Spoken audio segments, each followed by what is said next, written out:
रोलो लोग फरमाइश के हिसाब से ही बहुत सुंदर सुंदर प्यारा प्यारा सोहर लेके आ गई बन जा तो जरूर सुनब जा फरमाइश करके भागब जा मत धोखा मत दे जा सुनी जा मचिया बैठाला तू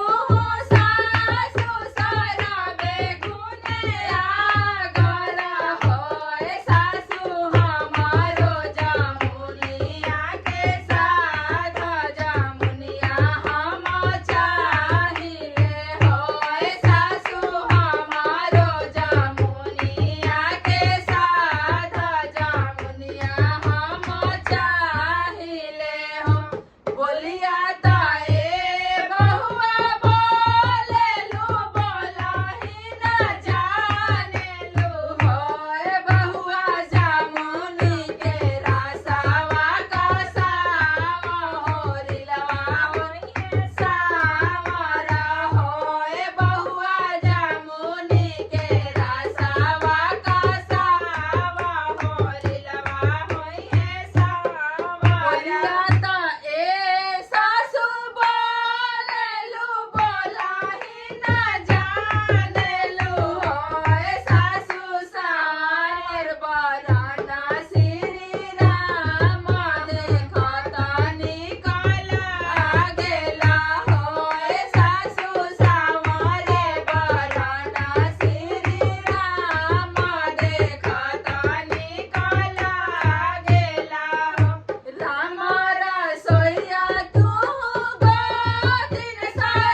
हमने के कमेंट करके जरूर बताई जा कहे कि गीत रहो लोग के डिमांडे पर गाँव दनी जा।